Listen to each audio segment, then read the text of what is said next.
Welcome to Delphos Insights. Today we're doing a deep dive into what is really the biggest restructuring the global investment landscape has seen in probably a decade. We're moving past that early, ambitious, but let's be honest, often very confusing era of sustainable investing, what we call ESG 1.0. And we're entering a much more disciplined, financially rigorous phase, ESG 2.0. That's a really crucial distinction to make. If ESG 1.0 was, defined by good intentions and this rush to just apply broad labels, 2.0 is all about hard proof. We're seeing capital allocators fundamentally shift away from just checking boxes and, those superficial labels. They are demanding verifiable, quantifiable evidence now. So this shift requires what? Rigorous financial materiality assessments. Exactly. They want to see how that sustainability performance directly translates into financial resilience, into long-term value. Okay, let's unpack that concept for a second. Financial materiality. What does that actually mean in practice for a company? It means that if you're a company and you're claiming to be sustainable, you absolutely have to show that those claims affect your bottom line, whether it's by reducing your regulatory risk, enhancing operational efficiency, Or even getting access to cheaper capital. Precisely. It's no longer enough to just say, report on your emissions. You have to demonstrate how reducing those emissions actually cuts your costs or unlocks new markets for you. So our mission today is to really move past all the rhetoric and look at the key elements of this new phase. We're talking about this absolute emphasis on measurable outcomes, on data integrity, and on verifiable, auditable impact. And this transition is, it's completely make or break, especially when you look at emerging market companies and investors. The sources show a very clear trajectory here. If you can successfully adapt to these new, higher standards, if you can deliver true ESG 2.0, you gain access to vital international capital. But if you can't? But if you're still relying on vague claims and, outdated approaches, your access to that money is going to dry up fast. Simply put, if your ESG isn't rigorous, you're going to pay a much, much higher price to borrow money. Right. And to really appreciate where we're headed, I think we have to talk about the pain point we just came through. Let's look back at that recent market correction, because the third quarter of 2025, it was a brutal, decisive stress test for the entire sector. It really felt like a reckoning. Across the board, the headline figure alone was just shocking. Approximately $55 billion in net outflows from global sustainable investment funds. Just in that 1 3-month period. In just 3 months, that is a massive withdrawal of capital. The 55 billion figure just sounds like a full-blown panic. But the sources do provide some critical nuance there, don't they? They do, and it's really important to understand the movement underneath that number. If you exclude some very large, very specific institutional reallocations, we're talking mainly about certain UK domiciled funds, the underlying net outflow was closer to about $7.2 billion. Okay, 7.2 billion is still a huge number. And it's still very significant, and it definitely signals skepticism. Yeah. But the key takeaway is that the market was just highly sensitive. It was reacting fiercely to any product labeling it felt lacked real substance. And geographically, that fear was really concentrated in Europe, which has, historically been the standard bearer for ESG. That's right. European funds recorded around $51 billion in net outflows in that single quarter. So this wasn't just some localized political issue. This was a broad recalibration of the market. A total recalibration, yeah. All about how products were labeled and what investors would or would not tolerate from those labels anymore. And in the U.S., the fatigue was just relentless in the United States, too. U.S. sustainable funds recorded net outflows for the 12th consecutive quarter in Q3 2025. 12th. That topped more than $5 billion. And that sustained trend, it signifies a very clear rejection of strategies that just, screen out the bad actors without proactively delivering any measurable value or impact. And this is where the failure of branding really becomes clear, right? Yeah. We saw this massive, almost frantic label reset within the industry.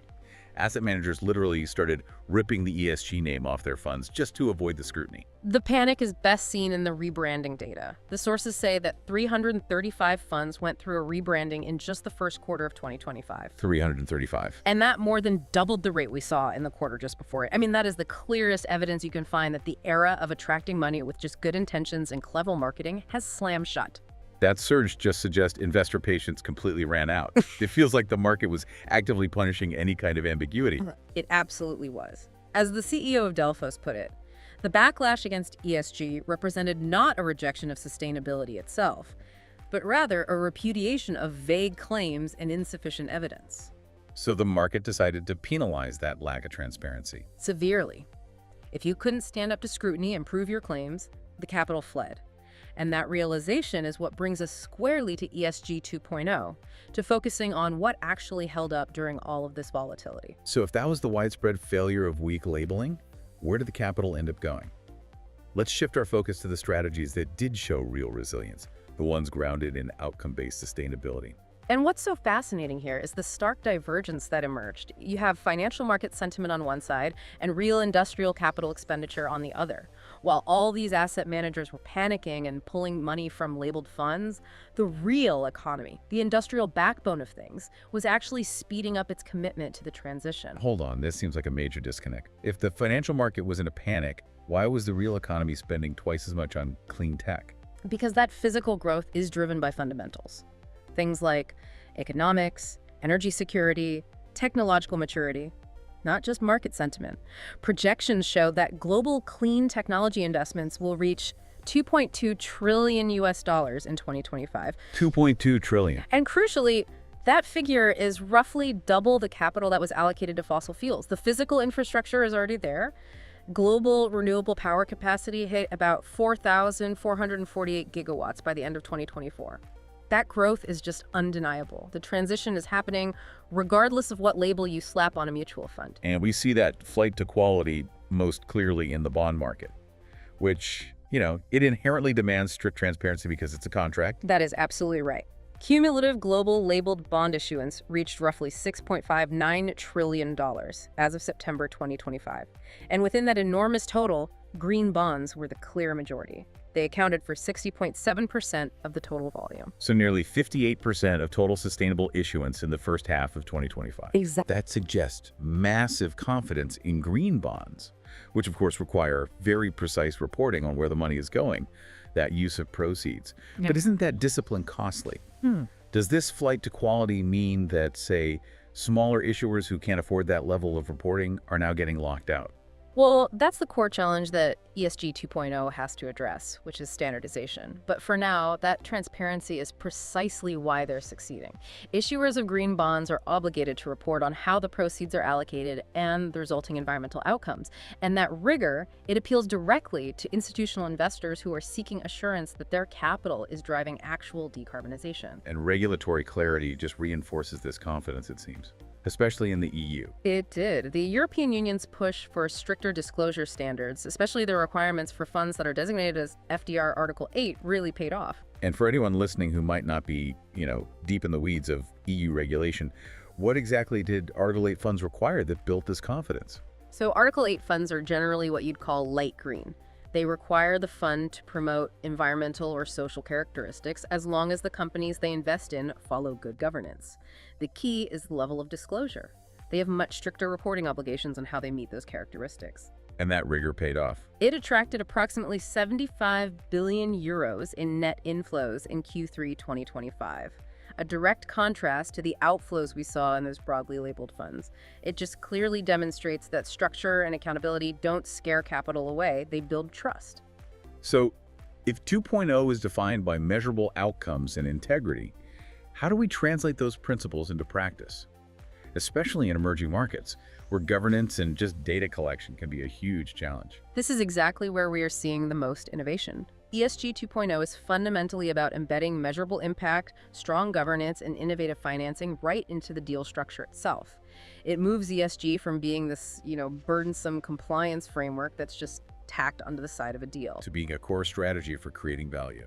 A core value creation strategy. Yes, it drives both resilience and returns. Let's look at some specific examples from the source material that really show this in action. We've got 3 really powerful case studies from emerging markets.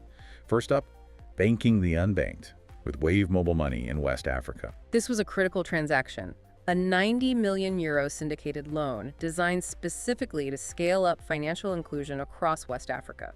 And the reason it's a perfect example of ESG 2.0 is because the structure of the loan used what are called impact-linked key performance indicators, or KPIs, that were directly tied to the financing terms. Walk us through those KPIs. How does a metric like agent activation translate into both a financial return and a verifiable social impact? So Wave operates through a network of local agents who facilitate mobile money transactions. Yeah. By tying the loan terms to measurable KPIs, like the number of new active agents or total payout volumes, the structure itself incentivized the expansion of the network into underserved areas. So it's not just expanding financial access, it's creating verifiable economic activity. Verifiable and measurable. For instance, the deal showed really impressive results. 50 million euros disbursed through a network of 26,000 agents, and the creation of over 1,500 local jobs. And the financing also reinforced governance through DFI-led reporting standards. Exactly. Creating long-term value through network effects. You are literally measuring financial inclusion as an investable outcome. That's a powerful example of social metrics being bankable. Okay, moving to infrastructure. We have Powering Guatemala, the San Patricio solar project. Right. That case involved a $34 million financing package for a 65 megawatt peak solar plant. This is crucial utility-scale clean power. And the financing mechanism itself was innovative. It was non-recourse financing. Can you just quickly clarify non-recourse financing for us? Sure. In simple terms, it means the lender is only looking at the cash flow and assets of that specific solar project for repayment, not the general balance sheet of the project sponsors. Which would demand absolute confidence in the project's future performance. Absolute confidence.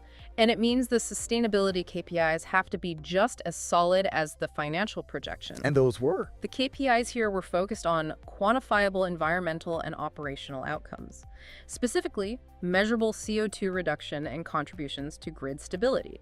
It just showcases how private capital can play this crucial role in rapidly scaling clean infrastructure in Central America, all backed by bank-grade covenants to ensure predictable long-term performance. And the third case study addresses an even more acute social need: rural energy poverty in Africa, with PowerGen microgrids. This deal tackles that last-mile challenge. It's financing distributed solar microgrids to serve communities that are completely off the central grid. And again, the discipline comes through the metrics that were built right into the platform financing structure. What were those metrics? I imagine social impact in remote areas has to be difficult to track and verify. It's more complex, yes, but it's manageable if you have that rigor. The structure prioritized social KPIs like the number of new household connections. It guaranteed a certain level of uptime reliability for customers. And critically, it monitored tariff affordability to make sure the power being delivered is actually accessible to low-income populations. They also quantified the environmental gain by measuring diesel displacement. So they're measuring the social uplift right alongside the environmental gain, making sure the power is both clean and affordable. Precisely. This structure achieved a really high impact to capital efficiency. It delivered reliable power, fostered local job creation, and positioned the entire platform for scalable replication. These three cases are just textbook examples of ESG 2.0, embedding measurable, auditable impact into the core financing structure. So let's look ahead to 2026. The path forward seems pretty clear. You have rising regulatory scrutiny globally, combined with the momentum of all this energy transition capital. And it's going to push the focus entirely away from just reporting what you did and toward delivering tangible outcomes. This really relies heavily on the global standardization efforts that are underpinning this whole new phase. Global bodies like the International Sustainability Standards Board, the ISSB, and organizations like IOSCO are leading the charge.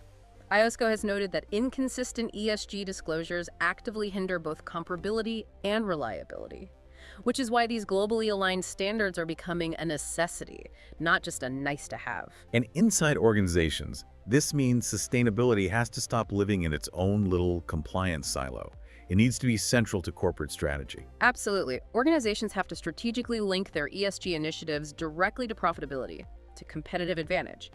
ESG 2.0 emphasizes integration into corporate governance, into product innovation, and, critically, into executive compensation. So it's no longer just an add-on expense. It becomes a competitive edge. It affects everything from how you acquire talent to your insurance costs. This also dramatically changes the role of leadership within these companies.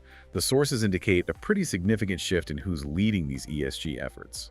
We're seeing a shift from a reactive, internal compliance role to a much more proactive, strategic one. And the data on leadership is fascinating. Most new ESG leaders are actually hired externally, and 70% of those new leaders are female, which shows increasing diversity at this level. And crucially, they're reporting directly to the C-suite. Directly, for better strategic integration. And for our listeners in executive roles, what does that C-suite proximity really signal? It means that sustainability is now being viewed as a core business function, equivalent to finance or operations. And that proximity is essential if you want to treat sustainability as a generator of competitive advantage, rather than just a cost center or, a marketing tool. It signals that companies finally recognize that their long-term resilience depends on their verifiable long-term impact. So wrapping all this up, what's the ultimate conclusion for the investment landscape as we navigate this transition? I think the future of ESG is going to look less like a single, sometimes criticized label and much more like a strategic toolkit. It's going to be data-driven, it'll be sector-specific, and fundamentally it's going to be outcome-oriented. The firms that adapt to this, the ones that prioritize strong governance, alignment, and verifiable outcomes, they're the ones that will gain credibility, resilience, and ultimately a distinct cost of capital advantage. Because they'll have proven they can manage their data and audit their frameworks against these much higher standards of proof. The market is clearly matured, and capital is flowing only to verifiable impact that's backed by rigorous data. We've witnessed this clear divergence between the financial market's volatility and the real economy's massive commitment to clean technology investment. This raises a fundamental question for you, the listener. How will increasing global regulatory standardization fundamentally reshape the way corporations measure and communicate long-term value creation? This has been Delphos Insights. Learn more at delphos.co.